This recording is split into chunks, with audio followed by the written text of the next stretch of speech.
Hello， 大家好啊！歡迎收睇 ECVWeb Channel。今日又同大家一齊上到嚟深圳水圍嘅1368文化美食區揾嘢食啦。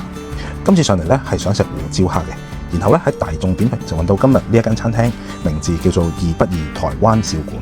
餐廳係主打台式美食，除咗胡椒蝦之外，佢哋呢亦都有鹽酥雞啊、蚵仔煎啊、三杯雞等等嘅美食。呢間餐廳咧就唔算話好大，室內咧就有4-5張台度啦，室外咧就有3到4張台。今次我哋就揀咗室外坐啦。咁睇一睇佢哋嘅推薦菜先啦。除咗胡椒蝦之外，佢哋都有檸檬蝦，然後仲有甜不辣啊、台灣一口腸，仲有不能不食嘅台灣滷肉飯滷巴崩。另外佢哋仲有3款嘅台式飲品啦，仲有多達7款嘅甜品提供。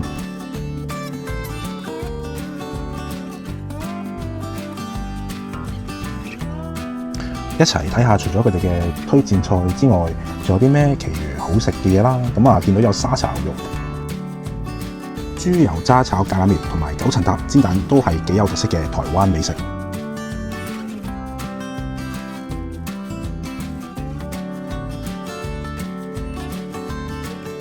然後飲品佢哋仲有台灣啤酒同埋台灣嘅沙士。今次咧，我哋就嗌咗佢哋大眾點評嘅2人 set， 咁就成為250蚊人仔啦。咁就有胡椒蝦啦，咁啊裏邊有大概10隻嘅。咁另外之後仲有幾個餸，咁我就逐一介紹啦。先講一下佢哋嘅胡椒蝦先。咁咧我就覺得係好入味嘅，好重胡椒味啦。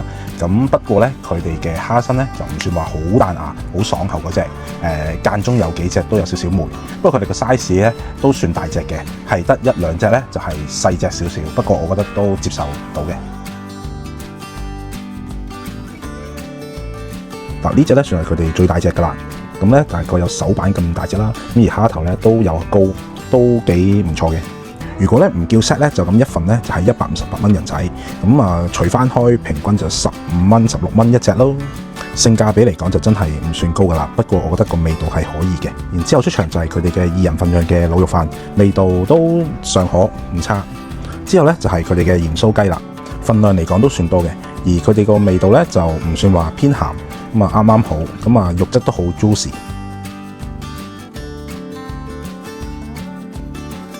之後咧就係額外叫嘅蚵仔煎啦，咁咧佢就用咗潮式嘅煮法，咁我覺得味道都好好，好脆口，同埋啲蠔都好有蠔味嘅，個配合都好好。不過就加埋個魚露咧就鹹咗少少，咁所以我覺得就唔使加嗰個魚露都已經好入味、好夠味噶啦。而師傅咧好有技巧地咧，煎到佢個邊咧有部分咧都係燶燶地，所以係非常之可口，送啤酒係一流嘅。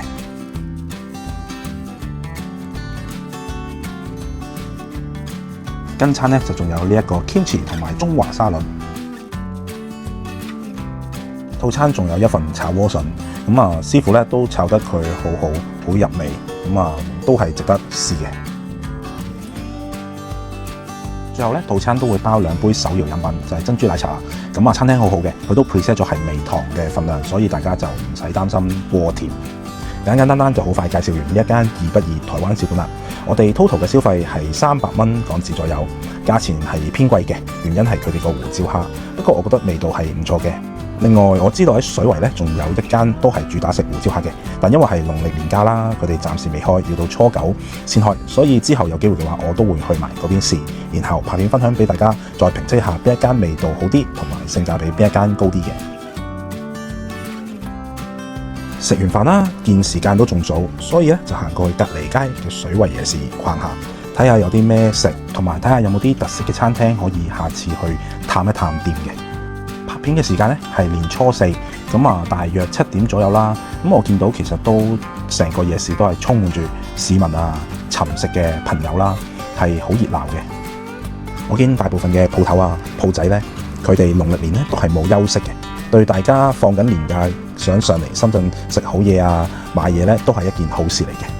而大家如果想上嚟做一啲美容，例如美甲啊、彩儀啊、足療啊，大部分鋪頭咧都係有開嘅，而個別鋪頭更加係人山人海，要排隊嘅。其實今次咧係我第一次正式行呢一個水圍夜市嘅，咁我都發現到有好多幾特色嘅小食，所以下次咧我應該都會特別過嚟去試一試一啲小食嘅。行到咁上下咧，就發現咗一間咧食羊肉煲嘅，咁咧就同我之前拍過喺水圍嗰間九咪羊肉煲咧係非常之類似嘅。唔知有冇觀眾試過呢一間咧？如果有咧，留言話我知，睇下好冇味。又或者觀眾們如果想我去試嘅話，你哋都可以留言話我知，咁我下次就會再嚟呢一度試一試佢。見佢哋嘅烤羊肉啊，同埋羊髀咧都好似幾好味。另外佢旁邊仲有一啲類似潮汕嘅醃製海鮮，不過呢一種生醃海鮮咧，我個人咧就唔係太敢試啦，我都係 prefer 蒸熟咗或者煮熟咗嘅海鮮。行過少少就有印度飛餅啊，咁佢哋有好多唔同嘅生果口味啦，有榴蓮啊、香蕉等等，望落都幾唔錯嘅。咁我哋一路再直行啦，右手邊有啲服裝店都仲係有開嘅。咁左手邊咧就見到有一間賣台灣特色嘅小食，係一啲蠔蛋餅啊，同埋芝華力腸。咁佢嘅鋪頭隔離咧就賣緊蒙古嘅羊肉串啊，20蚊有3串。而對面咧就賣緊高壓鍋生蠔啊，咁咧就50蚊就有1鍋。不過咧我就冇問到鍋入邊咧有幾多隻啦。行前少少咧就會見到有炒粉麵飯啦。其實咧我係特別喜歡食內地嘅炒米粉嘅，因為咧係炒得非常之乾身，同埋最重要係價錢好平，10零蚊咧就有大份啦。而間唔時咧，我都喺 YouTube 睇呢啲短視頻咧，去偷下師睇下點樣炒嘅。呢度就有啲小丸子啊，同埋雞翼包飯。咁呢度就有啲餃子啊、土豆啊，咁基本上真係林林總總嘅嘢食都有啦。呢度就有啲燒烤餅。嗱呢度又有啲湛江嘅燒生蠔啦，蒜蓉燒生蠔。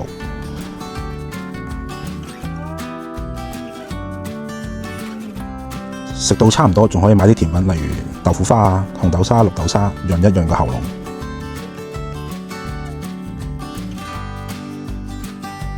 跟住呢度咧，仲有隻超巨型嘅拿布布，不過應該都係假噶啦。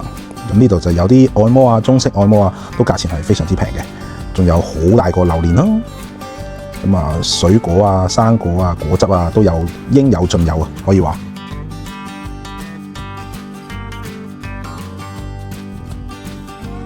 另一邊咧就仲有冰糖葫蘆，咁呢一邊咧仲有台式嘅手抓餅啊！我女朋友係非常之中意食嘅。